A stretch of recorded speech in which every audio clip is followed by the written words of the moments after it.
So lecture 1 is our introduction. So, as stated previously, this unit will investigate two different approaches to understanding movement in games.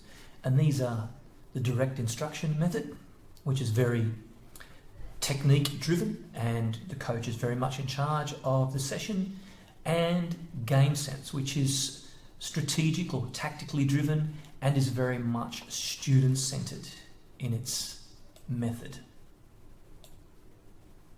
The subject aims, so the unit will focus on methods of modifying games and activities that enhance the ability and awareness in skills, tactics and playing principles through problem-based learning, and to develop the concept of critical thinking in students by constructing game-related problems and utilising question techniques will be a major focus of this subject. So at the completion of this unit, students will be able to apply and demonstrate an understanding of the development of movement, demonstrate an understanding of the classification in games in sports, for example, target games, invasion games, striking and fielding games, and net wall games. That you'll be able to analyse the principles of play for the major sport classifications, together with the different instructional approaches used to teach skills and strategies, and also to plan and apply various pedagogical approaches to teaching games and sport. As stated previously, this unit has 3 tasks. The essay worth 30%, due Sunday of week 6. The peer presentation, which is demonstrating your game sense understanding, also worth 30%, and that's due Sunday week 9. And then the reflective essay, 1,500 words, which is worth 40%, due on Sunday of week 10 by 11:59 p.m. Reminder, you need to find more out about these tasks. Go to the assessment task icon on your homepage for this unit, which is on the right hand side. Click on that and then it'll take you to the assessment page, and there's a PDF, and that PDF will supply you with not only more details about the assessment tasks but also the marking criteria for those tasks. And a reminder that you'll not be able to upload your assessment tasks through Turnitin until after you've completed the electronic assessment cover sheet. And you can find more information about that on my welcome introductory video, which is on that welcome page. So, sorry, you can ignore the face-to-face for the online students. The requirements to obtain a passing grade, well, you have to complete all 3 assessment tasks with genuine attempts, and you need to obtain a combined total of 50% of the mark or higher. So please be aware that you must do all 3 tasks. So imagine, for example, you've done your first 2 tasks and you've done really well. You've got high distinctions in both of them. That would probably give you a mark of over 50%, which is 0.2. But if you do not complete the 3rd task, you will actually fail the unit, even though you have a higher mark than 50%. Okay, so all 3 tasks must be completed. Okay, a couple of key definitions for this unit. And the first one is technique.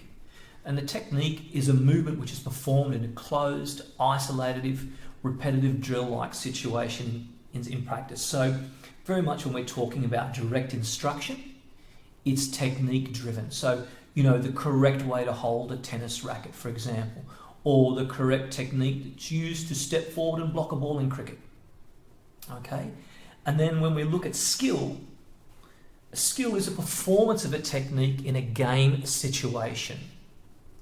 Open problem solving where players/students see what skills are necessary. So what we're saying down below there, you take your technique and you put it into a game-like situation that equates to a skill. So when we're classifying movement, there are 3 main categories. The first one is play, the second one is games and sport, and the third one is recreation. So the first one, play. Hughes states that play, first, is intrinsically motivated, so it is an end in itself and is done for the satisfaction of doing it. So it must be voluntary. Okay, as the second point says, it's freely chosen by its participants and is not something that they have to do. So you choose to play. Must be pleasurable, otherwise you wouldn't want to undertake it. Okay, and explains that it's non-literal, so it involves a degree of make-believe or distortion of reality to meet the interest of those involved. It's engaged in actively being the player, physically or psychologically or both. So if you think of things like young children, it might be something like, say, Cowboys and Indians, okay? It's non-literal, there's a degree of make-believe there. There's no real rules to it, okay? No one sets rules, it's done for the fun. The second one is games. So here we go. When play starts to become organised, then it turns into a game, which is Gutman. It's cited in Oakley and Rees 2008. So games are not free-flowing. They have rules that are set externally by someone other than the participant. And as the participants become familiar with the rules, Opie's claims that they become creative in breaking the rules, adapting to them, or making up new rules. So we might apply that, even though it's not sport per se. Think about how this occurs with, say, for example, coaches. Now, in rugby league, up until a couple of years ago, you could kick the ball dead and then the other team would start with the tap, but they'd only get 6 tackles as per normal. Now, the team that put the kick in worked out that they could gain an advantage by this, because if they kicked the ball dead, then they could all line up on the 10 metres back, so they'd have time to set their line. And so they were getting a distinct advantage over the team that was taking the tap. So what did the NRL do? They changed the rules and said, well, if you want to kick the ball over the dead ball line, then the team that's then going to attack will get 7 tackles rather than 6. So, coaches will look at ways that they can try and adapt the rules to get the most out of it. Another rugby league example might be the chicken wing. Okay, once again, up until that was outlawed, when it first came in, it gave the teams like the Storm a big advantage, because as soon as they got someone into that chicken wing tackle, the person would submit straight away because of the pain that could be inflicted. So once again, it was within the rules, but then the NRL adjusted the rules to try and make that fairer. So people will always try and adapt. And as a coach or a potential coach, that's one thing you need to be aware of. So sport.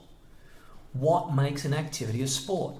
So Oakley and Rees suggest that a sport, firstly, it must have a physical dimension. Okay?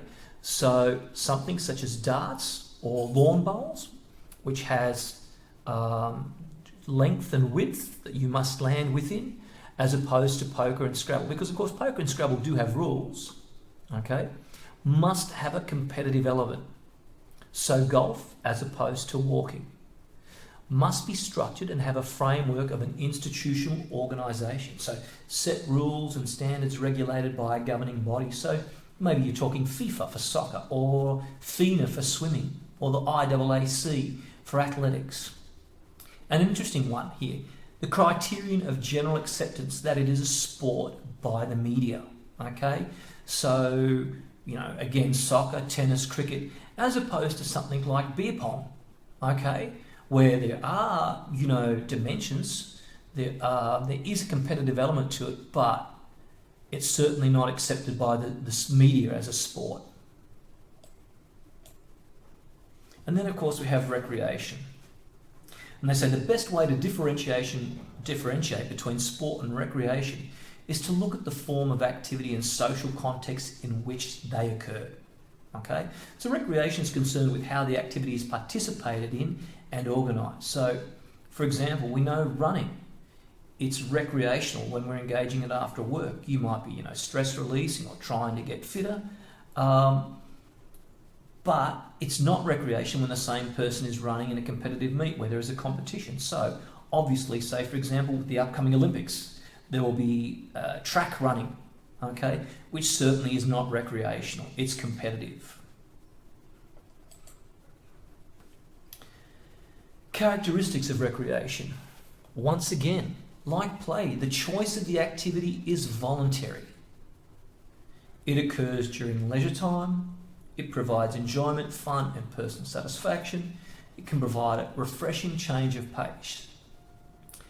It ranges in activation level, how long, how hard you go, okay? It's internally motivated, so again, you choose to do it. It's dependent on the state of mind and attitude of the person. And the main motive should be personal enjoyment. And there's my references. So look, it's just a very brief introduction for week 1. You'd now like to go, or shortly go and have a look at the activities that I've set out for this week.